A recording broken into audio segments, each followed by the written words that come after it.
Hello everyone, welcome to the channel.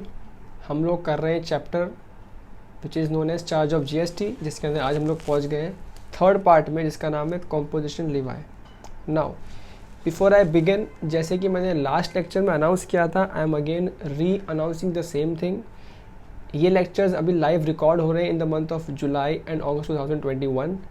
कोई भी student अगर लाइव इन बैचेस को अटेंड करना चाह रहा है फ्री ऑफ कॉस्ट, तो नीचे दिए हुए लिंक, डिस्क्रिप्शन में एक लिंक है गूगल ड्राइव के फॉर्म का, आप वो फॉर्म फिलअप कर दीजिए, टीम कांटेक्ट करेगी और आपको लिंक्स भेज दिए जाएंगे लेक्चर्स के। Okay, let's start composition लीवाई। Now this is the third part of the series, तो इंश्योर कीजिए कि आपने बाकी दो पार्ट देख लिए इसी चैप्टर के। क्या होता है कंपोजिशन लीवाई? अभी तक जो हम लोग सीख रहे थे, अब तो हम लोग सीख रहे थे नॉर्मल तरीके से किस तरीके से जीएसटी की स्कीम चलती है। अब कंपोजिशन स्कीम को हम लोग प्यार से कहते हैं, सिर्फ प्यार से कहते हैं, समझने और याद करने के लिए, गरीबों की स्कीम। ठीक है,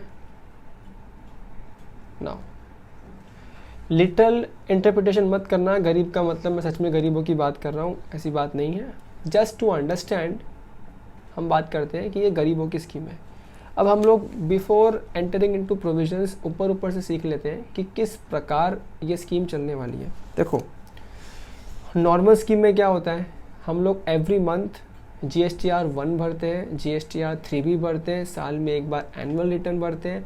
अब जैसे अगर क्वार्टरली रिटर्न का ऑप्शन लिया हुआ है तो GSTR 1 क्वार्टरली भरेगा, बट 3 भी मंथली भरेगा, और साथ साथ में एक और फॉर्म है IMF नाम से जो R1 जैसा ही है, वो भी भरेगा। इन शॉर्ट कहने का मतलब क्या है, मोर और लेस महीने में 2 स्टेटमेंट्स फाइल होंगे, उसी हिसाब से साल में 12 महीने 24 स्टेटमेंट्स फाइल होंगे, और 24 स्टेटमेंट के साथ साथ में एनुअल रिटर्न्स भी फाइल होंगे, तो अप्रॉक्सीमेटली 25 डॉक्यूमेंट्स फाइल होंगे। अच्छा, यहाँ पे कहानी ख़त्म नहीं होती है। एवरी मंथ रिटर्न्स भरते वक्त आपको 2A 2B का कैलकुलेशन भी देखना पड़ता है, क्रॉस वेरीफाई करना पड़ता है, आईटी से लेजर को मिसमैच को हैंडल करना पड़ता है। There are hell lot of compliance issues, जिसके लिए आप जो पढ़ रहे हैं, जो सीए बनने वाले हैं, वो लोग अच्छी खासी चीज़ चार्ज करने वाले हैं, फीस चार्ज करने वाले हैं अपने क्लाइंट से। नाउ एक नॉर्मल बिजनेसमैन, जो मैंने रिटर्न्स कहे आपको, ये सब रिटर्न्स, कंप्लायंसेस, सीएस को अफोर्ड कर सकता है। बट मैं बात कर रहा हूँ एक छोटे बिजनेसमैन की।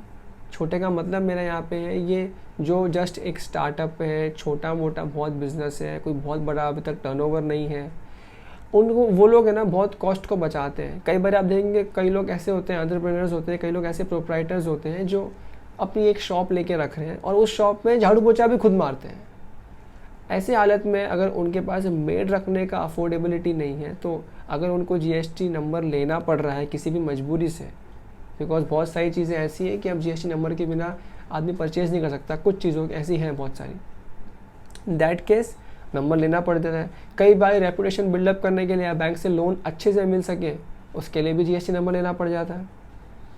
या कई बार चलो उनके जो लिमिट्स हैं टर्नओवर के, 20 लाख 40 लाख जो भी लिमिट्स हैं, उस क्राइटेरिया को फुलफिल कर देता है तो भी नंबर लेना पड़ जाता है, बट शायद अफोर्डेबल नहीं है compliance. In short, under any circumstances अगर मेन स्कीम, सिंपल जो नॉर्मल टैक्स पेयर की स्कीम है, अगर वो हजम नहीं हो रही है किसी एसएससी को या किसी सप्लायर को, तो वो चाहे तो ये एक ऑप्शनल स्कीम ले सकता है। गौर फरमाइएगा, मैंने एक वर्ड बोला, ये कंपल्सरी नहीं है। क्या है?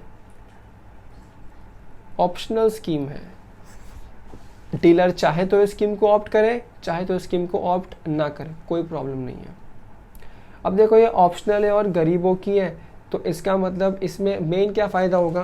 पहली बात तो इसमें मेन फ़ायदा ये है कि जो इसमें रिटर्न्स फाइल होते हैं, रिटर्न सिर्फ साल में एक फ़ाइल होता है, विच इज़ GSTR 4, साल में एक बार फाइल होता है। हर क्वार्टर में आप टैक्स पेमेंट करते हो, एक फॉर्म है जिसका नाम है CMP 08। ये सारी बातें आगे रिटर्न्स चैप्टर में आएंगी, मैं बहुत ग्लिम्स और समरी फॉर्म में बता रहा हूँ। तो आप क्वार्टरली एक स्टेटमेंट भरते हो जिसमें आप टैक्स पेमेंट करते हो और साल में एक रिटर्न भरते हो। तो देखा जाए तो मोटा मोटी साल में आप 5 स्टेटमेंट्स दे रहे हो, बजाय पिछले वाले 25 के। समझ में आ रहा है क्यों मैंने कहा कि ये एक छोटी स्कीम है या एक सिंपल स्कीम है छोटे मोटे व्यापारियों के लिए? ठीक है। अब मैं जो बार बार कह रहा हूँ छोटे मोटे व्यापारी, छोटे मोटे व्यापारी, छोटे मोटे व्यापारी का मतलब क्या, ये आपको आगे मिलेगा, बट फिलहाल समरी वे में समझ लो।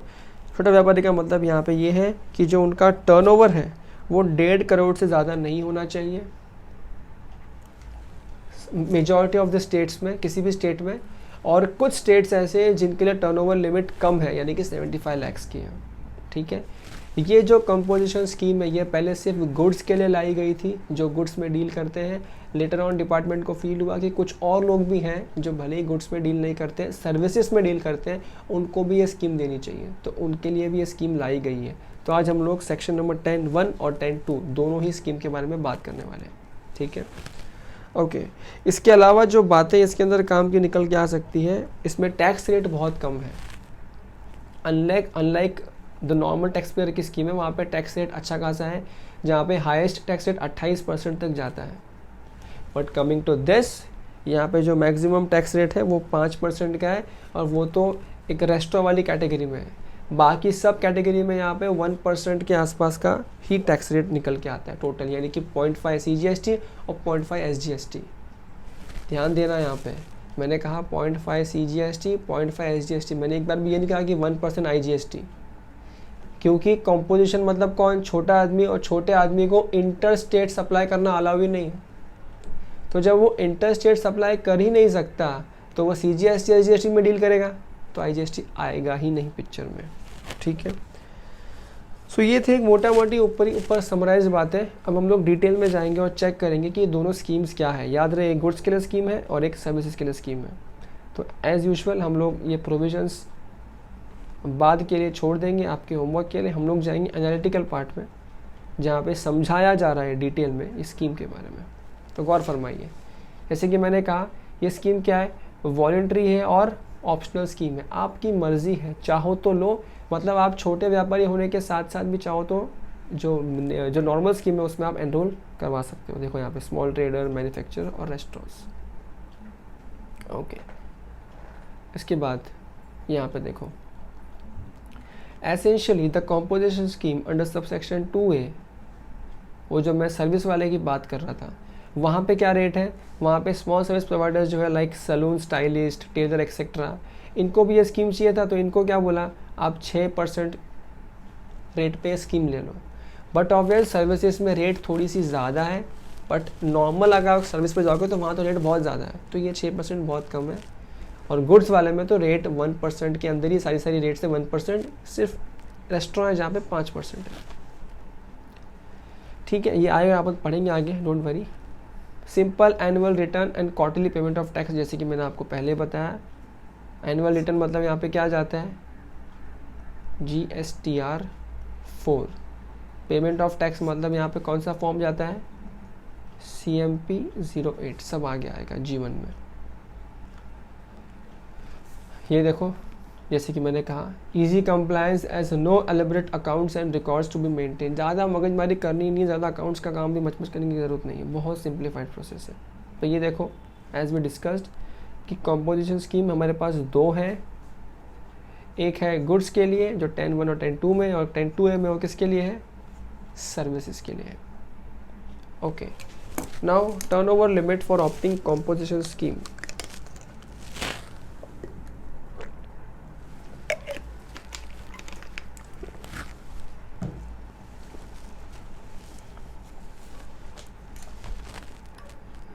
ओके,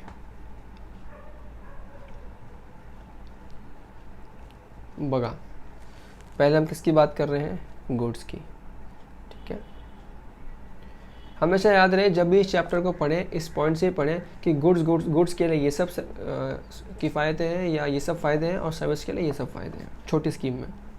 तो यहाँ देखो क्या बोला है, गुड्स में प्रोविजंस आपको कहते हैं कि ये जो कुछ स्टेट्स हैं, इनके लिए आप टर्नओवर क्या चेक करोगे, 75 लाख चेक करोगे, और ये उसके अलावा जितने भी क्या चेक करोगे, टर्नओवर 1.5 करोड़ का टर्नओवर चेक करोगे। ओके, अब यहाँ देखो और बात करते हैं इस बारे में। पहले देखते हैं स्टेट्स कौन से हैं। अरुणाचल प्रदेश, उत्तराखंड, मणिपुर, मेघालय, मिजोरम, नागालैंड, सिक्किम और त्रिपुरा। तो अगर आपका ऑफिस अगर आपका जीएसटी नंबर, अगर आपका रजिस्टर्ड ऑफिस या अगर आपका कोई भी ऑफिस जो रजिस्टर्ड नहीं हो भले अभी तक, वो इन स्टेट्स में आता है, तो आपके लिए टर्नओवर लिमिट हो जाएगी 75 लाख। इन शॉर्ट, अगर 75 लाख से ऊपर टर्नओवर क्रॉस हो गया तो आपको रेगुलर स्कीम में आना पड़ेगा। और इसके अलावा कोई स्टेट, एग्जाम्पल आप महाराष्ट्र में हैं, तो महाराष्ट्र तो नाम ऊपर आता नहीं है, तो अगर महाराष्ट्र में है तो टर्नओवर 1.5 करोड़ तक आप छोटी स्कीम में रह सकते हैं। टर्नओवर 1.5 करोड़ से 1 रुपया भी ऊपर आ गया तो आपको रेगुलर स्कीम में आना पड़ेगा। ठीक है, ओके। अब मैंने क्या किया है, मैंने ये नाम जो है ना, कई बार बच्चे सिर्फ रीड कर लेते हैं, इसको याद नहीं करते और एग्जाम में ICIC पे गेम खेल देता है। कोई भी स्टेट का नाम ले देगा जो इससे मिलता जुलता होगा और आपको एक क्वेश्चन दे देगा 4 मार्क का, बोलेगा चेक करो ये कंपोजिशन स्कीम के लिए एलिजिबल है या नहीं है। अब हम लोग क्या सोचते हैं, बहुत छोटा एरिया है, ये स्टेट्स के नाम को याद करेगा, लेकिन ICI अब ये कर रहा है कि छोटे एरिया में से पूछ रहा है, आपको नाम याद करने पड़ेंगे, कोई ऑप्शन नहीं है। देखो यहाँ मैंने कुछ कोड बनाया। पहला, आपने अपने जीवन में कभी MTNL BSNL सुना होगा, है ना, तो वैसे MTNL नहीं है, अब L का M हो गया है। ठीक है, तो क्या हो गया, MTNM हो गया। और दूसरा क्या, अच्छा MTNM मतलब क्या, मणिपुर, मिजोरम, नागालैंड, त्रिपुरा, नहीं टी यहाँ पे नहीं आएगा, टी, अच्छा सॉरी टी है, मैंने उल्टा बोल दिया। M is Manipur, T is Tripura, N is Nagaland और M इज़ मिजोरम। तो ये नाम आपको इस तरह से याद करने हैं। बाकी 4 नेम कैसे याद करोगे, मेघा, अरुण, सिक्किम एंड उत्तराखंड गए। आई रिपीट, क्या बोला मैंने, मेघा, अरुण, सिक्किम एंड उत्तराखंड गए। अब देखो मेघा का गांव उत्तराखंड में ही है, तो मेघा उत्तराखंड जा रही है। अब क्या है, अरुण उसका दोस्त है और अरुण सिक्किम साइड का है, तो वो साथ में सिक्किम जा रहे हैं, तो दोनों क्या कर रहे हैं, दोनों सिक्किम और उत्तराखंड जा रहे हैं। तो ये देखो आ गया, मेघा मिस मेघालय, अरुण मिस अरुणाचल प्रदेश, सिक्किम मतलब सिक्किम होता है, उत्तराखंड मतलब उत्तराखंड होता है। तो ये इस तरह से आप लोग स्टेट के नाम याद कर सकते हो। ठीक है, अच्छा एक चीज़ और है जहाँ पे ICI घुमाता है और बच्चे घूम जाते हैं, ध्यान से देखना। ये जो स्पेशल स्टेट्स हैं, सपोज करो मैं बात करता हूँ अरुणाचल प्रदेश की, आपका एक ऑफिस यहाँ पे है, और सपोज करो महाराष्ट्र में आपका एक ऑफिस है, एक ऑफिस महाराष्ट्र में। अब देखो महाराष्ट्र के लिए टर्नओवर लिमिट क्या है, 1.5 करोड़, लेकिन इनके लिए क्या है, 75 लाख। अब मैंने क्या बोला, हम लोग देखते हैं एग्रीगेट टर्नओवर। ये 75 लाख क्या है, एग्रीगेट टर्नओवर, और ये भी क्या है, एग्रीगेट टर्नओवर।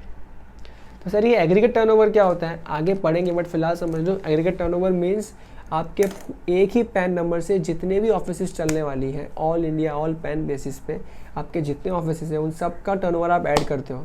सर कौन सा टर्नओवर, टैक्सेबल कि non taxable, taxable, non taxable, exempt, सारे टर्नओवर ऐड करते हैं और फिर लिमिट देखते हैं। तो मेरा एक ऑफिस है 1.5 करोड़ वाली लिमिट में, एक ऑफिस है 75 लाख वाली लिमिट में। तो सर मेरे लिए जब मैं दोनों टर्नओवर ऐड करके चेक करूंगा तो मेरे लिए लिमिट कौन सी एप्लीकेबल होगी, बॉस 75 लाख, क्योंकि अगर आपका एक भी ऑफिस इन स्पेशल जोन में आ जाता है, स्पेशल कैटेगरी स्टेट्स में आ जाता है, तो फिर आपके लिए लिमिट 75 लाख ही बन जाएगी पूरे ऑल इंडिया बेसिस पे। ठीक है, ओके। अब ये कुछ एग्जांपल्स दिए, आप पढ़ सकते हैं। अच्छा ये अपन ने किसके लिए बात किया, गुड्स के लिए। सर्विस वाली स्कीम के लिए क्या बोलते हैं, सर्विस वाली स्कीम के लिए ये बोलता है 2A, टर्नओवर लिमिट 50 लाख का है यहाँ पे in the preceding financial year, जिसमें वो एलिजिबल होता है composition scheme service of services के लिए। ठीक है, तो गुड्स के लिए 2 लिमिट हो गई, 75 और 1.5 करोड़, और सर्विस के लिए एक ही लिमिट है which is 50 lakh. 50 lakh cross कर दिया तो अब आप सर्विसेज में हैं अगर, तो आप इस स्कीम में नहीं आ सकते, आपको स्कीम से बाहर निकलना होगा। ठीक है,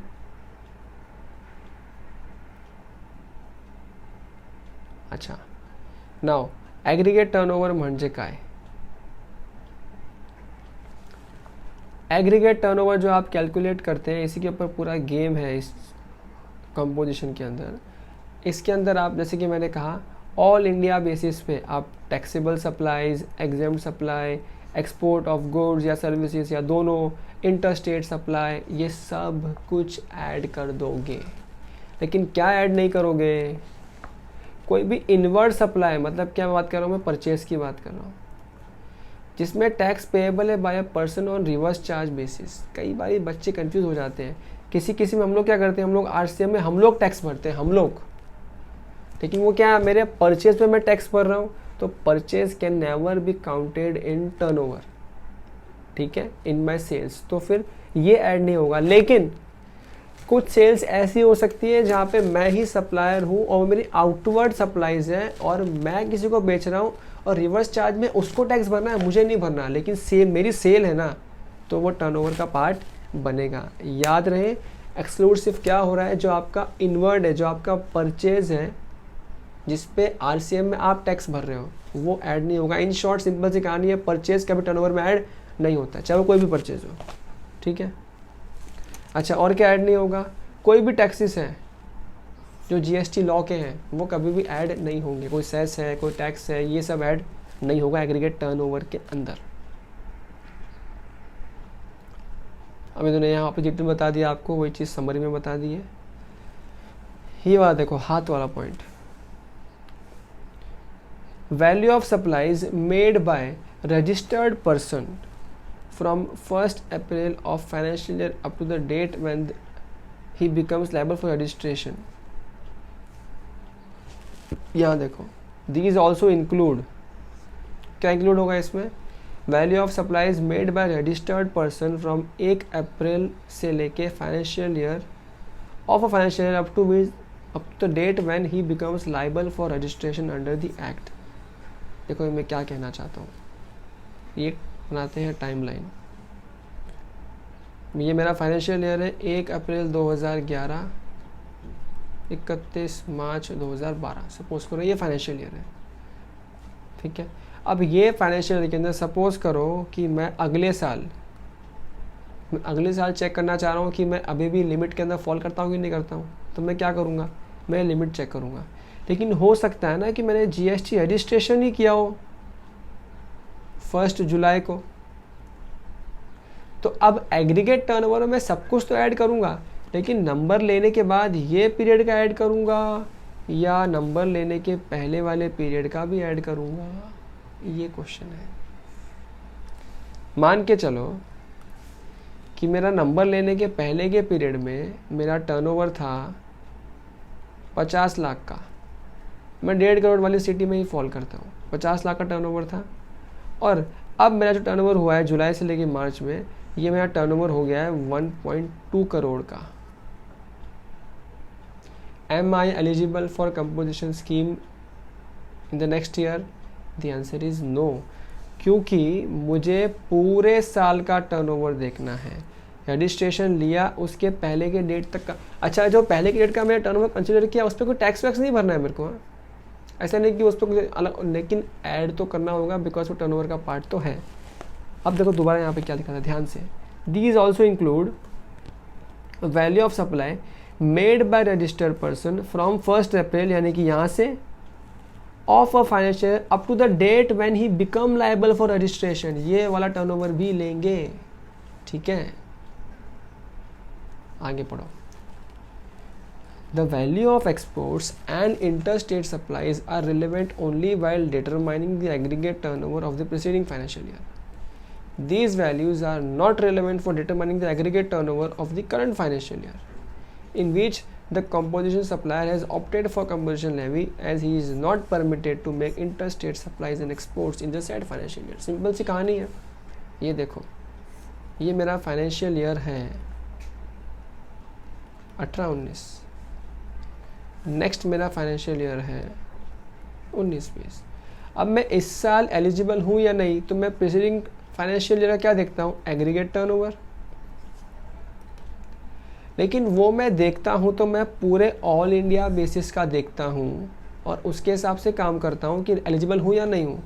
लेकिन एक बार मैंने अगर कॉम्पोजिशन स्कीम ले ली है, तब तो मुझे इंटर स्टेट सप्लाई करने का ऑप्शन ही नहीं है। इन शॉर्ट, मैं जिस स्टेट में मेरा ऑफिस खोल के रखा हूँ वो नंबर मैंने लेके रखे हैं, वो ब्रांच मेरी कंपोजिशन स्कीम में रहेगी, और मैं मेरी एक ब्रांच से दूसरी ब्रांच में भी सप्लाई ऑफ गुड्स नहीं कर सकता, क्योंकि ये कौन है, छोटे लोग हैं। अगर ये खुद को छोटे लोग कहना चाहते तो प्रूफ कैसे करेगा, दूसरे स्टेट में माल भेजने का नहीं, ठीक है। ओके, अब जैसे अपन रेट्स की बात कर रहे थे, ये देखो पहले हम लोग गुड्स की बात करते हैं। इन केस ऑफ गुड्स, अच्छा ये देखो, ये ध्यान से, इस पर भी ICI गेम खेल देती है कितनी बार। पहली बात कर रहे हैं हम मैन्युफैक्चरर्स की। सारे मैन्युफैक्चरर्स जो भी है ना, उनको क्या रेट बोल दिया पता है? 0.5% CGST, 0.5% SGST, ये इनकी रेट्स है। सारे मैन्युफैक्चरर्स को ये स्कीम मिल सकती है, कमोडिटी स्कीम, पर किसको नहीं मिल सकती है? Other than manufacturers of notified goods, other than notified goods. Notified क्या है? 4 चीज़ें हैं जो आप लोग खाते हो ना, ठूसते हो, आइसक्रीम, पान मसाला, टोबैको एंड एरेटेड वाटर्स। ये 4 चीज़ का मैन्युफैक्चर हुआ तो भैया तेरे को ये स्कीम नहीं देंगे। इसके अलावा तो कुछ भी बना, जूता बना, चप्पल बना, दारू बना, हालांकि दारू तो वैसे भी GST में आता है, तो एग्जाम्पल बेकार हो गया अपने ने। इन शॉर्ट कुछ भी बना, स्कीम दे देंगे तेरे को। लेकिन ये 4 चीज़ बनाए, क्या चीज़ बनाए? आइसक्रीम, पान मसाला, टोबैको, एड वाटर्स, हम आपको स्कीम नहीं देंगे। नेक्स्ट क्या है? नेक्स्ट है रेस्टोरेंट वाले। ये देखो, ये गुड्स के अंदर ही कवर्ड है। कई बार लोग होते हैं कंफ्यूज कि जैसे सर ये गुड्स वाले में सर्विस कहाँ से आ गया? तो कैसा है ना, पहले डिपार्टमेंट ने सर्विस वालों के लिए कोई कम्पोजिशन स्कीम दिया ही नहीं था, लेकिन उसी टाइम रेस्टोरेंट वाले बहुत हल्ला कर रहे थे कि नहीं नहीं ऐसा थोड़ी होता है। और उस टाइम उनकी रेट बहुत ज़्यादा, बहुत अच्छी खासी हाई रेट थी उनकी GST का, तो हल्ला कर रहे थे नहीं नहीं परवड़ेगा, ये होगा वो होगा, ये वो सब करके। तो डिपार्टमेंट ने गुड्स वाले के अंदर ही अमेंडमेंट डाल के रेस्टोरेंट को भी ऐड कर दिया और ये बोल दिया कि गुड्स या फिर रेस्टोरेंट सर्विस के लिए कंपोजिशन स्कीम मिलेगा और किसी भी सर्विस के लिए नहीं मिलेगा। अब बाद में इनको एहसास हुआ कि नहीं, बहुत सारे टेलर हैं, बहुत सारे और लोग हैं जिनको भी सर्विस देनी पड़ेगी, तो उन्होंने नया सेक्शन निकाल दिया, लेकिन ये सर्विस को यहीं पे छोड़ दिया। तो ये जो गुड्स के अंदर ही रेस्टोरेंट सर्विसेज है, कंफ्यूज मत होना, ये सर्विस का पार्ट नहीं है, गुड्स वाला ही है, और रेस्टोरेंट सर्विस को गुड्स वाले के अंदर ही लिया गया है। तो अगर रेस्टोरेंट वाला है तो क्या होगा? इनके रेट दिया है 2.5%, 2.5%। इसके अलावा और कोई भी सप्लायर है, कुछ भी सप्लाई करता हो जो एलिजिबल है कंपोजिशन स्कीम के लिए, जैसे एग्जांपल ट्रेडर, तो उनके लिए क्या रेट है? उनके लिए भी रेट है 0.5%, 0.5%। लेकिन एक मज़े की बात देखो, ICI ने आपके जुलाई 21 पे इसके ऊपर टेस्ट कर लिया था 5 मार्क के लिए, इसी कॉन्सेप्ट के ऊपर। ध्यान से देखो ये क्या पूछ लिया ICI ने क्या किया? ICI ने कुछ टर्नओवर्स दे दिए, ठीक है, कुछ टर्नओवर्स दे दिए, जिसमें एक था, जैसे चलो मैं तुम्हारे लिए अब लेक्चर प्रोवाइड कर रहा हूँ तो थोड़ी मेहनत और कर देता हूँ। यहाँ पे देखो एग्जाम्पल, यहाँ से एक क्वेश्चन इस तरह से आया था। उन्होंने क्या किया, कोई एक पर्सन का नाम ले लिया, एग्जाम्पल कंपनी लिया ABC लिमिटेड या ABC। यहाँ पे क्या बोल दिया कि इस बंदे की एग्जेम्प्ट सप्लाई है 10 लाख, इस बंदे की टैक्सेबल सप्लाईज है सपोज करो 30 लाख। बस ये एक दे दिया, नीचे लिख दिया calculate tax if ABC is, पहला ऑप्शन दे दिया मैन्युफैक्चरर और दूसरा दे दिया बोलता है ट्रेडर, बोलता है निकालो। अब कितने बच्चे ऐसे थे जिन्होंने इतना डीप पे यहाँ पे स्टडी नहीं किया था, बोला ठीक है, क्योंकि उन्होंने क्या देखा कि मैन्युफैक्चरर्स पे भी क्या रेट है 0.5 और ट्रेडर्स के लिए भी क्या है 0.5। लोगों ने 0.5 लगा दिया। वो लोग ICI का इंटेंशन नहीं समझ पाए कि अगर ICI को सेम आंसर पूछना होता तो मैन्युफैक्चरर और ट्रेडर दोनों अलग अलग क्यों पूछता, ऊपर लिख देता ABC कंपोजिशन डीलर, निकालो टैक्स रेट। ध्यान से सुनो यहाँ पे क्या कैच है। ये जो मैन्युफैक्चरर है ना, मैन्युफैक्चरर इसको ना इसके टैक्सेबल प्लस एग्जेम्प्ट टर्नओवर दोनों टर्नओवर पे मिला के उसके बाद 0.5% पूरे पे टैक्स भरना पड़ता है मैन्युफैक्चरर को। लेकिन अगर आप ट्रेडर हो ना, ट्रेडर, तो ट्रेडर के केस में ना only taxable supply of goods पे ही टैक्स भरना पड़ता है 0.5। तो यानी क्या था इस क्वेश्चन में कि जब मैन्युफैक्चरर एज्यूम करते हो तो पूरे के पूरे 40 लाख पे टैक्स भरना है आधा %, और जब आप ट्रेडर एज्यूम करते हो तो सिर्फ 30 लाख पे भरना है आधा %। पब्लिक खेल गई। मैंने जितने लोगों से बात किया किसी ने इसका आंसर राइट नहीं किया। अब ये मैं इतना क्यों बताया मैंने यहाँ पे, यू नीड टू अंडरस्टैंड कि how deep you need to learn. In fact we gonna do a session in next few days जहाँ पे हम डिस्कस करेंगे कि जुलाई 21 के अटैम्प्ट में ऐसा क्या दिक्कत था कि हर बच्चा बोल रहा है, हर प्रोफेसर्स बोल रहे हैं, और हर लोग जो कनेक्टेड नहीं है सीए की फील्ड से वो भी यही बात कर रहे हैं कि ये इस बार आईसीआई खेल गया, आईसीआई ने पेपर बहुत हार्ड बनाया, पेपर बहुत गंदा बनाया, this was the toughest attempt of ICI and all those things. ये सब क्यों, इसके बारे में इसको डिकोड करेंगे किसी एक सेशन में बहुत ही जल्द। ओके, आगे चलते हैं। स्टूडेंट्स में note that aggregate turnover pressing financial level for, ठीक है, कुछ इसका काम का नहीं। नेक्स्ट क्या है, ये जो मैंने बताया था कि सर्विस वाले केस में क्या है, टर्नओवर का टैक्स रेट 3% इफेक्टिव हो गया model 6, 3 CGST 3 SGST।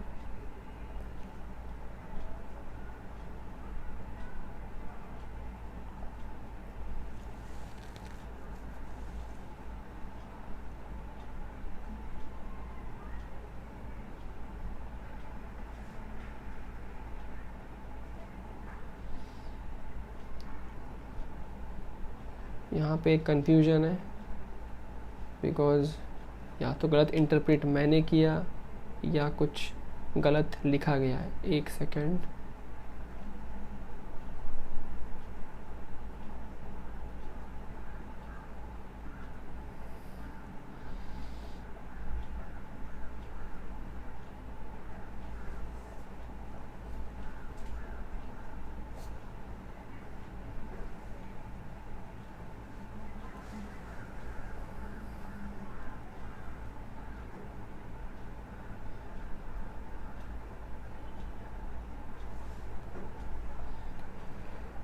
supplies removed only while determining the aggregate turnover of the preceding financial year. These values are not relevant for determining the aggregate turnover of the current financial year.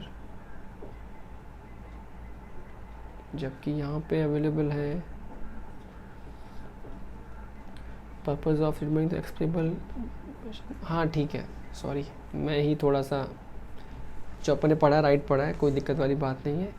ये section explanation 2 वापस से सिर्फ री-क्लैरिफाई कर रहा है, जो अपने ऊपर सीखा ना ये वाला, उसको री-क्लैरिफाई कर रहा है। ये नोट को री-क्लैरिफाई क्या बोल रहा है वो, कि जो ये पहले का आप टर्नओवर देख रहे हैं, ये जो आप पहले का टर्नओवर देख रहे हैं, बिफोर अ डेट का टर्नओवर जो देख रहे हैं, ये वाला, ये सिर्फ चेक करेंगे एलिजिबिलिटी के लिए, लेकिन इस पर कोई टैक्स वैक्स नहीं भरना है, तो उसको एक्सक्लूड करना है। वो नीचे वापस एक्सप्लेन करके कन्फ्यूज़ करने की कोशिश की जा रही है, हम कन्फ्यूज़ नहीं होंगे। अच्छा, एक चीज़ और देखो, जो आप टैक्स भरेंगे उसमें आप ये तो ऐड नहीं करेंगे, ठीक है, ये जो फाइनेंशियल ईयर रजिस्ट्रेशन के पहले का पार्ट है वो तो ऐड नहीं करेंगे। और क्या ऐड नहीं करेंगे, exempt supplies of services provided by way of extending deposits, loans or advances so in far as the consideration is represented by the way of interest or discount, इसको भी ऐड नहीं करेंगे। ये क्या है देखो, ये है, बात कर रहे हैं, इसको हम लोग प्यार से बोलते हैं, प्यार से मतलब प्यार से क्या होता है, लाड, इंटरेस्ट ऑन लाड। लाड मतलब क्या है यहाँ पे, लोन्स, एडवांसेस एंड डिपॉजिट्स। तो इस पे जो इंटरेस्ट आ रहा है उसको भी ऐड नहीं करेंगे टैक्सेबल सप्लाईज के लिए, ठीक है। वो इंटरेस्ट को टैक्सेबल सप्लाई नहीं है। फॉर एग्जांपल, आपने बैंक में, आपके पास एक्स्ट्रा पैसा पड़ा था, बीइंग अ बिजनेसमैन, आपने वो पैसा बैंक में एफडी कर दिया, अब वो एफडी पे इंटरेस्ट आया, तब आप सरकार क्या बोल देगी कि आपने रिसोर्सेज सप्लाई किए बैंक को, आप सप्लायर, बैंक से क्या आ रहा है, इंटरेस्ट, बोलेगे इंटरेस्ट भी सप्लाई का पार्ट बन गया, एक काम करो, इस इंटरेस्ट पे आप क्या करो, आपकी अर्निंग है, उस पर जीएसटी भरो। तो ये डिपार्टमेंट सिर्फ क्या बोला, क्लैरिफाई किया, भाई उस इंटरेस्ट पे कोई जीएसटी नहीं आएगा। ठीक है, मतलब वो टैक्सेबल सप्लाई में ऐड नहीं होगा। अच्छा, ये जो मैंने ऊपर आपको क्लैरिफिकेशन सिखाया जिस पे एग्जाम में सम पूछा था, वो यहाँ पे लिखा गया है, वापस से आप पढ़ लीजिए, कोई दिक्कत वाली बात नहीं है।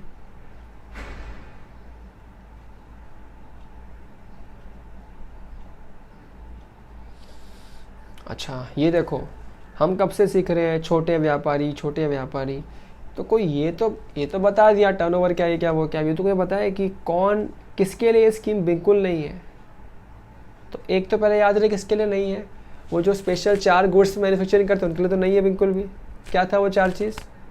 पान मसाला, मैन्युफैक्चर ऑफ पान मसाला, टोबैको और आइसक्रीम और एरेटेड वाटर्स। ये 4 चीज़ में अगर डील करते हैं तो आपके लिए स्कीम नहीं है भैया, दूर रहो। आगे चलते हैं। Registered person who is not eligible for composition scheme for goods. चलो पहले गुड्स की बात कर लेते हैं। अच्छा, सप्लायर एंगेज है किसी ऐसी सप्लाई ऑफ गुड्स में which are not leviable to tax. आप कुछ ऐसी सप्लाई दे रहे हो जो टैक्स के अंदर ही नहीं आती, जिसमें आपको टैक्स की ज़रूरत ही नहीं है, तो वहाँ पे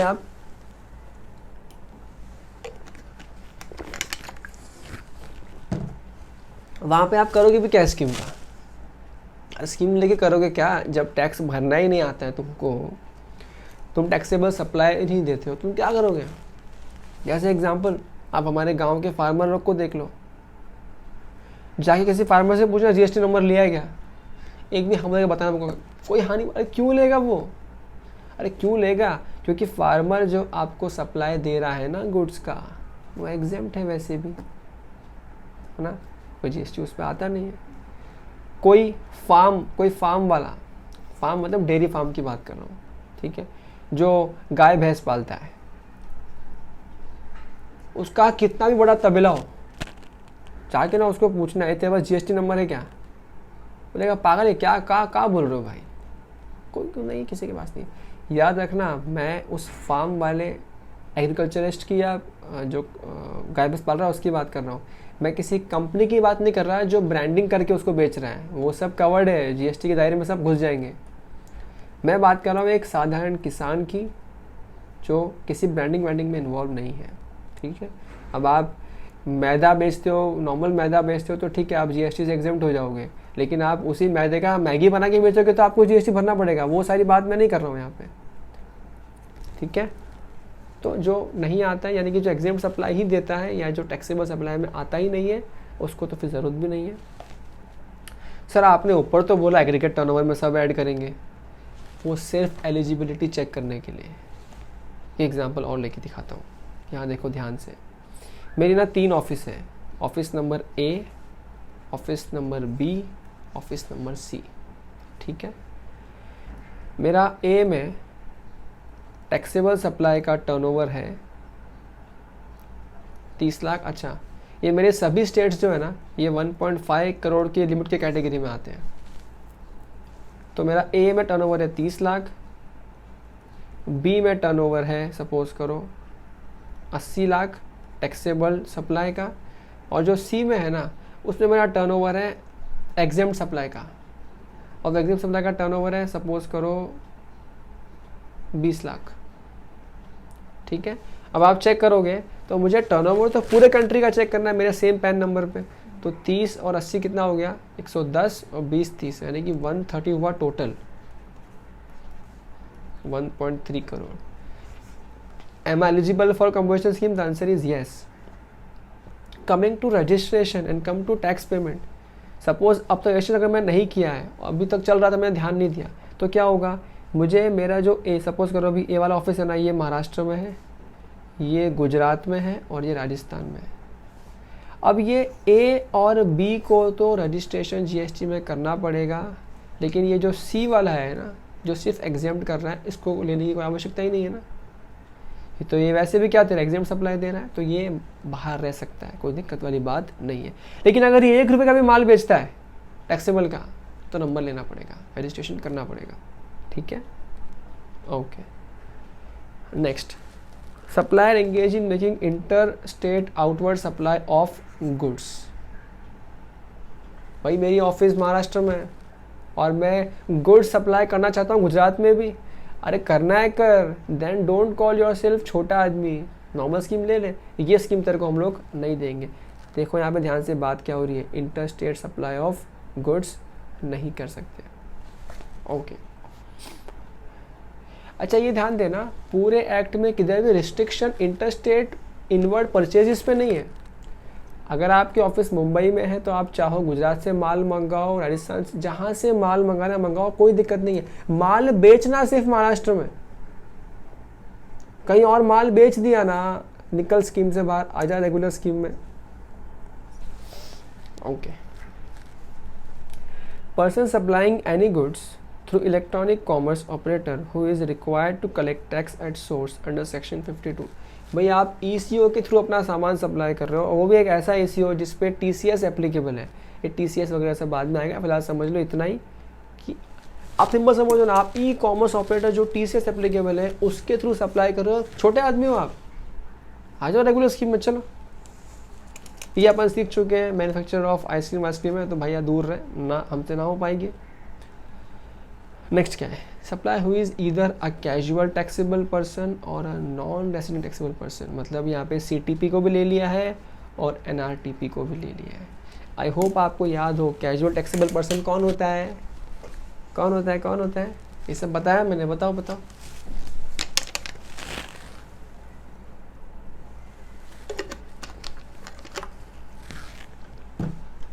NRTP कौन होता है, अरे जोर से बोलो, सुनना चाहिए सब लोगों को। क्या होता है, बाहर का ठीक है, वो लिख रहा हूँ रेसिडेंट, क्या मतलब क्या है, सब पढ़ा है मैंने गजनी। कैजुअल टैक्सेबल पर्सन वो पर्सन होता है जिसका कोई फिक्स प्लेस ऑफ बिजनेस नहीं होता है। जैसे फॉर एग्जांपल आप लोग स्कूल के बाहर गोला वोला खाते थे, वो भी कौन था, कैजुअल टैक्सेबल पर्सन। कोई ठिकाना ही नहीं है, आज गोला बेच रहा है और ठंडी का मौसम आया, अगर ठंडी का बारिश का मौसम आया तो भुट्टे बेच रहा है, ठंडी के मौसम में पोहा हुआ सब ये सब चना वना बेच रहा है। कोई फिक्स प्लेस ऑफ बिजनेस नहीं है, टर्नओवर अच्छा खासा है, काम कर रहा है वो कौन है, कैजुअल टैक्सेबल पर्सन। NRTP कौन है, NRTP वो है जो बाहर का है, नेपाल का आदमी, उसको मन हो रहा है कि ठंडी में यहाँ पर शॉल बेचने का है तो बेचेगा ना, NRTP। बताया ये सब मैंने। अरे ये सब लोग जो जिनका कोई ठिकाना ही नहीं है, कैजुअल टैक्सेबल पर्सन, NRTP बाहर का है, इनको देंगे क्या हम लोग ये सब स्कीम, ये अपने देशवासियों के लिए है, अपने अच्छे देशवासियों के लिए, तो उनको नहीं देंगे ये स्कीम। नेक्स्ट है supplier of services as provided in section 10(1) refer discussion below diagram. ठीक है, हम डायग्राम रेफर कर देंगे, कोई दिक्कत वाली बात नहीं है। तो सर्विसेज को भी नहीं देंगे सिवाय रेस्टोरेंट के गुड्स के अंदर, इतना ही था। फिर आगे आया और इन्होंने इंट्रोड्यूस किया सर्विसेज वाला, बट इसमें ये बोल दिया कि किस किस को हम लोग सर्विस वाला भी नहीं देंगे। पहला, supplier engage in making any supply of goods और services which are not leviable to tax. अरे सिंपल एग्जाम्प्ट है तो क्या जरूरत है करने की, एग्जाम्प्ट को सीधा से माफ कर दिया। Next, supplier engage in making any interstate outward supplies of goods और सर्विसेज। भाई आप बाहर कुछ बेच रहे हो ना, नहीं चले। एक मजे की बात देखो यहाँ पे भी कभी ICI खेल सकता है। गुड्स वाले में क्या बोला कि आप बाहर गुड्स नहीं दे सकते, कोई रिस्ट्रिक्शन सर्विस पे दिया है क्या, नहीं दिया है। लेकिन एक बात सोच के बताओ, वो सर्विसेज दे भी रहा है क्या, नहीं दे रहा, सिर्फ किस में इन्वॉल्व है, गुड्स में इन्वॉल्व है। अब नीचे एक बात आने वाली है जहाँ पे थोड़ा बहुत सर्विस भी दे सकता है वो, तो अगर वो सर्विस वो चाहे तो वो इंटरस्टेट सर्विस दे पाएगा, गुड्स वाले की बात कर रहा हूँ। लेकिन अगर वो सर्विस वाले कैटेगरी में आ रहा है तो वो इंटरस्टेट गुड्स या सर्विस कुछ भी नहीं दे सकता। धीरे धीरे समझ जाएगा, don't worry. Next same repetition है जो यहाँ आता है, सेम चीज़ यहाँ लिखी है, कोई बड़ी बात नहीं है। अच्छा, जैसे ये मैन्युफैक्चरर को स्कीम नहीं दिया था ना, तो कोई उसके कनेक्टेड सर्विस भी दे रहा है ना, उनको भी ये स्कीम नहीं देंगे। नेक्स्ट सेम है वही कैजुअल, उनको तो क्यों देंगे, हट नहीं देंगे, भागो यहाँ से। ये जो मैंने कहा, कोई रिस्ट्रिक्शन नहीं है कंपोजिशन सप्लायर को सर्विस रिसीव करने के लिए, बस सप्लाई नहीं कर सकता। ये आया देखो मार्जिनल स्कीम, मस्त एकदम। A person engaged in marginal supply, ये वर्ड ध्यान देना, ये वाला वर्ड जो है ना आपको अधिकतम किसी भी ऑथर की बुक में शायद ही मिलेगा, ये वर्ड कहीं लिखा हुआ ही नहीं मिलेगा। A person engage in marginal supply of services other than restaurant की बात वैसे भी नॉर्मल अलग हो जाती है। Also eligible for composition लेवाई of goods, ठीक है, सेकेंड प्रोविजन आपने एक्सप्लेन करते हैं। सर बात आती है सर ये वर्ड मार्जिनल सप्लाई क्यों दिया है, मार्जिनल सप्लाई का मतलब क्या होता है? Yes anyone? देखो यहाँ पे बात किसकी कर रहा हूँ मैं बात कर रहा हूँ गुड्स की। हाँ क्या बोल रहा है? Eligible for composition लेवाई for goods, मतलब मैं गुड्स वालों की बात कर रहा हूँ। सर्विस वालों की बात तो हम सेपरेटली कर ही चुके हैं। गुड्स वालों को क्या बोला गया है साफ साफ कि भैया तुम सर्विस नहीं दोगे, रेस्टोरेंट सर्विस देना है दो, हम गुड्स ही मानते हैं रेस्टोरेंट सर्विस को, लेकिन तुम कोई और सर्विस नहीं दोगे। तो यहाँ पर दिक्कत हो गई। दिक्कत क्या हो गई? मज़े की बात देखो, सपोज करो मैं कोई गुड्स का ही सप्लायर हूँ, मैं गुड्स सप्लाई करता हूँ, मेरा टर्नओवर इस लिमिट के अंदर ही फॉल करता है और मैंने कंपोजिशन स्कीम लेके रखी है। अब ध्यान से देखो, मैं एक बिजनेसमैन हूँ, मेरे पास और दुनिया भर का पैसा भी तो बचता ही है, तो मैंने क्या किया, मैंने सेविंग्स अकाउंट में कुछ पैसा रखवा दिया। मुझे उसमें ना साल के अंत में मुझे ना 5 रुपये इंटरेस्ट मिल गया। अब सरकार क्या बोली, हम लोग एग्रीगेट टर्नओवर में एग्जेम्प्ट सप्लाई को भी लेते हैं, तो ये जो तू सप्लाई किया भले वो बिकॉज मनी था, मनी का पार्ट था, तो एक्सचेंज था, तो वो एग्जेम्प्ट सप्लाई में था। अब एग्जेम्प्ट सप्लाई में था लेकिन तू सर्विस दिया ना, हमने कहा था सिर्फ गुड बेचेगा, सर्विस कैसे आए थे बीच में, जाते को स्कीम नहीं देंगे। अगर ऐसा रखा तब तो कोई स्कीम ले ही नहीं पाएगा ना, समझ रहे हो बात को? तो एक तो वो आ गया इंटरेस्ट ऑन लार्ड। तो जो इंटरेस्ट ऑन लार्ड है ना, वो कितना भी हो हम लोग टर्नओवर में तुमको दिक्कत नहीं देंगे, बिकॉज उसकी वजह से हम नहीं चाहते हैं कि आप स्कीम से बाहर निकल जाए। और क्या है मार्जिनल सप्लाई? देखो अगर मैं 1 करोड़ का बिजनेस कर रहा हूँ तो कई बार ना वो बिजनेस करने के लिए मुझे 10-20 लाख की सर्विस भी देनी पड़ जाती है। फॉर एग्जाम्पल मैं सिर्फ AC बेचता हूँ, मैं AC बनाता हूँ और AC बेचता हूँ, इंस्टॉल किससे कराऊँ? कस्टमर को बोलो खुद इंस्टॉल कर, या उसको तू बना के यूट्यूब पे वीडियो, एक काम कर ऐसा खोल, ऐसा होल कर और ऐसे इंस्टॉल कर, ऐसा बोलूँ क्या उसको? नहीं ना। अब सोच के देखो, मैं AC बेचता हूँ 50,000 का, 30,000 का, 40,000 का, उसके सामने 1000 रुपये की सर्विस भी देनी पड़ती है। अब डिपार्टमेंट तो बोल देगा हम तेरे को कंपोजिशन स्कीम नहीं देंगे, सर्विस क्यों दिया, सर्विस दिया क्यों? तो मैं क्या बोल रहा हूँ कि मैं AC ऐसी दूँ क्या, हाथ में जा लेके जा इंस्टॉल कर ले खुद से? नहीं हो सकता ना, AC दिखेगा ही नहीं मेरा। डिपार्टमेंट को ये दर्द समझ में आया और डिपार्टमेंट क्या बोला, जो गुड्स वाला स्कीम लेके रखा है ना, वो चाहे तो थोड़ा बहुत सर्विस दे सकता है, तो हम तुमको इनएलिजिबल नहीं करेंगे स्कीम से, लेकिन ज़्यादा सर्विस दिया ना तो नहीं चलेगा। मार्जिनल मतलब एक्चुअली ऐसा होना चाहिए कि गुड्स के सामने थोड़ा सा ही सर्विस है, वो गुड्स बेचने का सर्विस है, ऐसा ना हो कि वो सर्विस बेचने का गुड्स हो। फॉर एग्जांपल अगर मैं टीचिंग दे रहा हूँ तो मैं सर्विसेज दे रहा हूँ, अब इस टीचिंग के अंदर मुझे नोट्स भी देने पड़ते हैं, तो यहाँ पे मेजॉरिटी कंटेंट तो क्या टीचिंग है। अगर मैं तुमसे 20,000 फीस ले रहा हूँ तो 1000 रुपये के नोट्स होंगे, 19 का तो सर्विस है, तो आई कैन नॉट आस्क कि मैं तो गुड्स ही दे रहा हूँ मान जाओ सर्विस मत लो, ऐसा नहीं बाबा, ठीक है? मतलब एक्चुअल में गुड्स दिखना चाहिए जेन्युइन में। तो ये समझ में आया मार्जिनल सप्लाई का मतलब क्या हुआ, थोड़ा बहुत सर्विस भी सप्लाई चल सकता है। तो यहाँ देखो थोड़ा बहुत मतलब कितना, 10% of turnover in a state in preceding financial year या 5 lakh, whichever is higher, इतना तक का सर्विस दिया ना चल से। जैसे मैं अपने AC की बात कर रहा था, क्या था, 1 करोड़ का AC बेच रहा था साल में मैं, क्या होता है उसका 10%, 10 लाख, 10 लाख या 5 लाख, हायर कितना हुआ 10 लाख। तो अगर मैं 1 करोड़ के AC बेचने में 10 लाख तक का इंस्टॉलेशन भी करवा रहा हूँ ना, तो भले ही वो सर्विस है लेकिन it will not make me ineligible. अच्छा ध्यान रहे, ये सब काउंट होगा टर्नओवर के अंदर, लेकिन ये मेरे को इनएलिजिबल नहीं करेगा सर्विस के लिए, गुड्स के लिए, ठीक है? ओके। और मेरे को लग रहा है इस पॉइंट पे भी आने वाले अटेम्प्ट में ICI इस पॉइंट पे क्वेश्चन उठा सकता है। क्योंकि थोड़ी देर पहले वाला जो पॉइंट था वो ICAI ने उठाया, इतना अंदर घुसा के उठाया, ये उठा सकता है। तो अब आपको इन डेप्थ स्टडीज़ होनी चाहिए। ये देखो, जैसे कि मैंने पहले कहा, ये इन्होंने खुद भी साफ साफ वापस लिख दिया है, interest income to be excluded for determining turnover. ऊपर जो सर्विसेज था वो तो टर्नओवर में ऐड होगा, लेकिन इंटरेस्ट ऑन लार्ड जो है, इंटरेस्ट ऑन लार्ड, बाबा ये टर्नओवर में कभी ऐड मत करना, क्योंकि ये नहीं है यार, ये सप्लाई अप्लाई हम लोग नहीं मानते, उसको मत ऐड करना। अब आगे एक चैप्टर और आएगा रजिस्ट्रेशन, वहाँ पे इंटरेस्ट ऑन लार्ड को भी टर्नओवर में ऐड करेंगे, वो वहाँ पे सीखेंगे। यहाँ का याद रहे, इंटरेस्ट ऑन लार्ड टर्नओवर से बाहर, इसको लार्ड से बाहर कर देने का, ठीक है, ओके।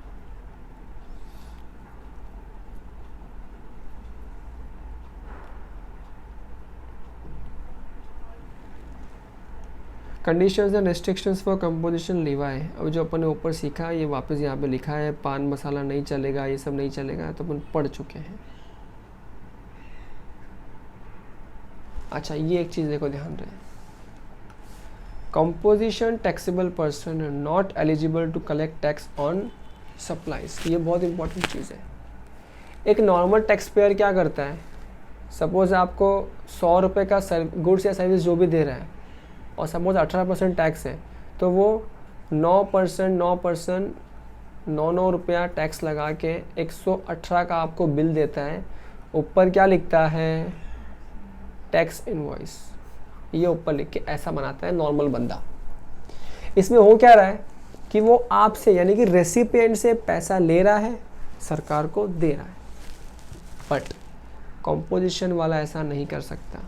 सपोज करो उस पर रेट एप्लीकेबल है 1%, तो अगर वो 100 रुपये का सर्विस दे रहा है, 100 रुपये का गुड्स दे रहा है, सपोज गुड्स ही दे रहा है 100 रुपये का, तो वो 100 रुपये का ही बिल बनाएगा, और वो बिल पे ऊपर बिल नहीं होगा, वहाँ पे ऐसा लिखा होगा बिल ऑफ सप्लाई, ऐसा ऊपर लिखा होगा, और सिर्फ 100 रुपये लिखा होगा। अब इस पे GST कितना है 1% के हिसाब से, 0.5, यानी कि इस पे GST आने वाला है 0.5 रुपीज़ C और S। ये कंपोजिशन डीलर अपनी पॉकेट से भरेगा, कस्टमर से मांग लिया ना, आउट, स्कीम से बाहर। अगर डिपार्टमेंट को मालूम पड़ता है कि 1 रुपया तुमने कस्टमर से मांग के लिया है, तो डिपार्टमेंट बोलेगा get lost from the scheme. अब स्टूडेंट कह सकते हैं सर हो सकता है कि ये सामान 99 का था और हम 100 चार्ज कर रहे हैं, करो ना, कोई दिक्कत नहीं है। बिल पे ब्रेकअप नहीं चाहिए हम लोगों को GST का, समझ में आता है, ओके। अच्छा, उसके अलावा क्या करना पड़ेगा इसको, देखो इसको ना ज़िंदगी में बहुत तकलीफ भी देते हैं और बहुत रियायत भी देते हैं। क्या बोला, he shall mention the words composition taxable person on every notice और signboard displayed at a prominent place, business place. मैं कंपोजिशन टैक्सेबल पर्सन हूँ, जो अपना दुकान का बोर्ड होता है ना, बोर्ड, ऑफिस का बोर्ड, वहाँ भी लिखना पड़ेगा, अपने बिल पे भी लिखना पड़ेगा, जहाँ जहाँ जो जो उसके इम्पोर्टेंट डॉक्यूमेंटेशन है या इम्पोर्टेंट साइन बोर्ड्स हैं, सब जगह लिखना पड़ेगा कि क्या हूँ मैं, कंपोजिशन टैक्सेबल पर्सन। इस देखो लिखना पड़ेगा, composition taxable person and I am not eligible to collect tax on supplies. मतलब कस्टमर जो है उसको भी पता होना चाहिए कि ये भाई मुझे इस पर टैक्स इसको नहीं देना, ये खुद टैक्स भरेगा। अच्छा, अब पब्लिक बोल सकता है कि सर ये इतना अच्छा स्कीम है, हम ये स्कीम कैसे ले सकते हैं। तो फंडा बहुत सिंपल है, अगर आपको ये स्कीम लेना है तो 2 ही तरीके से ये स्कीम को ले सकते हो। अब तक मैं दोनों केस की बात करता हूँ। पहला केस ये याद रहे कि अगर आप एक फ्रेश रजिस्ट्रेशन ले रहे हो, फ्रेश रजिस्ट्रेशन, तो रजिस्ट्रेशन के साथ में ही आपको टिक करना पड़ता है कि मुझे कंपोजिशन स्कीम में लेना है, तो आप ले सकते हो। नेक्स्ट केस क्या हो सकता है कि आप एक रेगुलर टैक्स पेयर हो, रेगुलर नॉर्मल स्कीम में हो, और आपको अब कंपोजिशन में ट्रांसफ़र करना है बिकॉज आप एलिजिबल हो और आपको सिंपल स्कीम चाहिए। तो क्या जब मन चाहे तब ले सकते हो composition scheme? The answer is no. हर फाइनेंशियल ईयर के स्टार्टिंग के 1 दिन पहले, यानी कि अगर मैं बात करूं अप्रैल टू मार्च की, तो जब मार्च एंडिंग होता है तो मार्च एंड में विंडो खुलता है जब आप अगले फाइनेंशियल ईयर के लिए सिलेक्शन करते हो कि आपको कंपोजिशन स्कीम चाहिए या नहीं चाहिए। ये एक ही बार साल में विंडो खुलता है। जब पहली बार जीएसटी आया था तो ये विंडो साल में 4 बार खुल गया था। अब ऐसा नहीं होता है, अब ये विंडो साल में एक ही बार खुलता है, 31 मार्च तक खुला रहता है, 1 अप्रैल को ये विंडो बंद हो जाएगा। ठीक है, उसके बाद आप साल भर कंपोजिशन में रहते हो। सर मैं कंपोजिशन का जो 1.5 करोड़ था वो लिमिट क्रॉस कर गया, मुझे अब क्या करना पड़ेगा साल के बीचों बीच? डिपार्टमेंट ने सिंपल बोला है, आपका टर्नओवर जिस दिन क्रॉस कर गया आप जब चाहो वापस रेगुलर स्कीम में आ सकते हो, लेकिन आप अपनी मर्जी के मुताबिक रेगुलर से वापस कंपोजिशन में स्कीम नहीं आ सकते। अगर आपको वापस आना है, अगर आप एलिजिबल हो तो साल के स्टार्टिंग का वेट करो और साल के मार्च में आप अप्लाई कर दो। अप्लाई कैसे करते हो? आप इंटीमेशन कहते हो डिपार्टमेंट को, उनके वहाँ पे रिक्विजिट फॉर्म से आप फॉर्म में अप्लाई कर दे बता देते हो और अकॉर्डिंगली आपको ट्रांसफ़र कर लिया जाता है।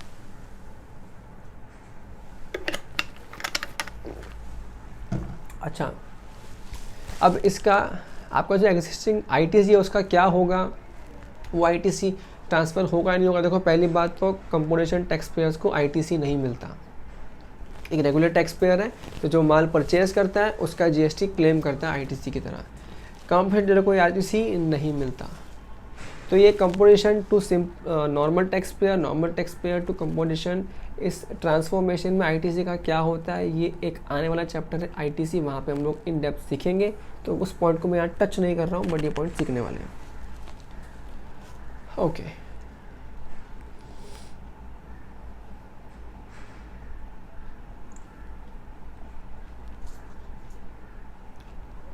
ये मैंने सिखा दिया, वही डॉक्टर साहब भी बता रहे हैं, ये खुद ही बता रहा है। जैसे ही आप सीजीज यानी कि आप सेटिस्फाई नहीं करते कंडीशन तो आपका कंपोजिशन स्कीम से बाहर फेंक दिया जाएगा। सर मेरा टर्नओवर क्रॉस हो गया और फिर भी मैंने खुद से तो बाहर निकला ही नहीं, डिपार्टमेंट खुद देख लेगा। रिटर्न तो भरते हो तुम, टैक्स तो भरोगे हर क्वार्टर में, डिपार्टमेंट को मालूम पड़ जाएगा कि हाँ तुम तो टर्नओवर क्रॉस कर गए हो। तो डिपार्टमेंट खुद से भी चाहे तो आपको स्कीम से बाहर फेंक सकता है, एक नोटिस भेज देगा, अच्छा तो स्कीम से बाहर निकल रहा है अभी। ठीक है, ऑब्वियसली वो सब तो आपने सुना ही है, आपको अपॉर्चुनिटी ऑफ बीइंग हर्ड तो मिल ही जाता है हर चीज़ में, जिसको हम लोग लैटिन लैंग्वेज में बोलते हैं ऑडी ऑल्ट्रम पार्टम। ऑडी ऑल्ट्रम पार्टम शिपटी में सीखा था। हाँ, direct entry, the effective date from which withdrawal from the composition scheme shall take effect shall be the date indicated by him in this intimation. भाई जिस दिन बाहर निकल रहा है वो डेट बताएगा, वो डेट क्या बनेगी? डेट से बाहर निकल जाएगा। तो ठीक है, तो क्लैरिकल चीज़ें हैं। डिपार्टमेंट भी फेंक सकता है, खुद भी स्कीम से बाहर निकल सकते हो, कोई प्रॉब्लम नहीं है।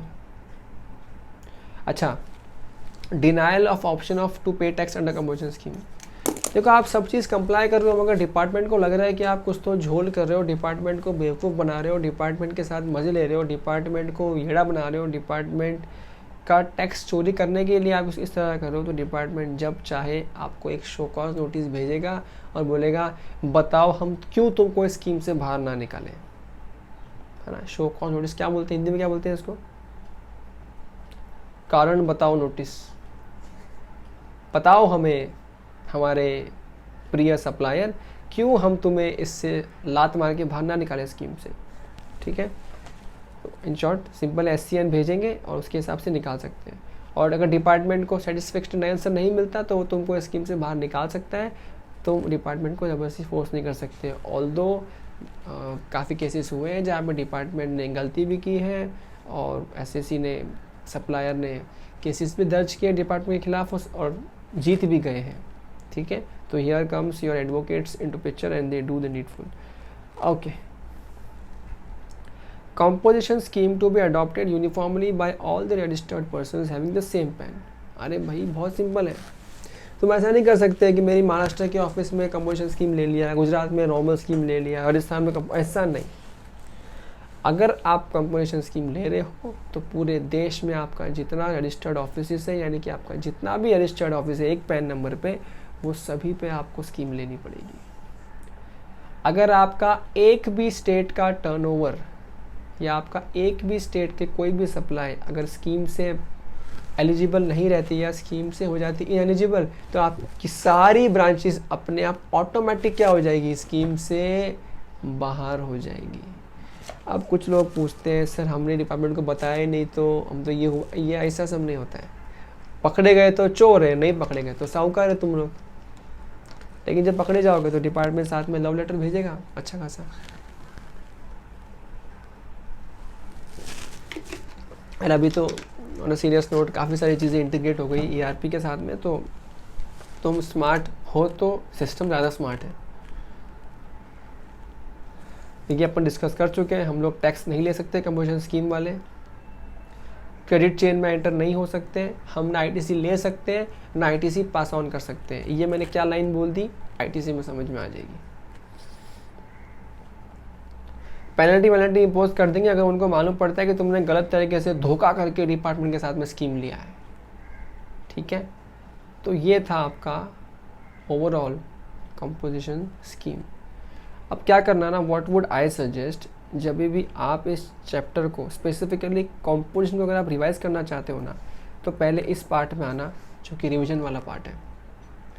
रिवीजन वाले पार्ट में आके पहले इस पार्ट को एक बार अपने हिसाब से रीड कर लेना, जो मैंने कहा ना वो सब चीज़ें आपको याद आएंगी। और इस पार्ट पे आने के बाद में जब पूरा एक बार समरी माइंड में घुस जाएगा कि हाँ इस तरीके से काम होता है, ये देखो यहाँ पे मैंने जहाँ जहाँ पॉसिबल था मैंने वहाँ चीज़ें नोट कर ली है आप लोग के लिए। और किसी को अगर ये फाइल चाहिए तो अगेन नीचे कॉन्टैक्ट डिटेल्स होंगी, इंस्टाग्राम डिटेल्स होगा, वहाँ पे डाल देना, आपको ये डॉक्यूमेंट मिल जाएगा अगर आपको ये लिखा हुआ चाहिए तो। बाकी अगर आप खुद लिख सकते हो तो कोई बड़ी बात है ही नहीं। ओके, तो ये सब चीज़ें हैं, एक बार आप इसको देख लो एंड उसके बाद ही ऊपर जाके चीज़ों को रीड करना।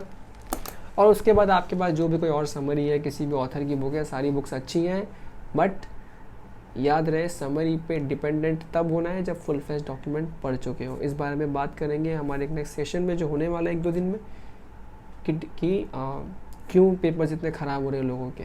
ठीक है, उसमें मैं रिवीजन नोट्स वगैरह पे भी अच्छी से लूँगा और एक एक बच्चे की बजाऊँगा उसके अंदर। ठीक है, जो वे ऑफ स्टडिंग है वो बड़ा ही वाहियात हो गया आजकल, सब शॉर्टकट्स पे चले गए, हालांकि इस बारे में बात उस सेशन में ही करेंगे। Okay, so that's it for the day, see you soon. तब तक के लिए गुड नाइट, शुभ रात्रि, शब बखैर, अलविदा, बाय बाय, टेक केयर।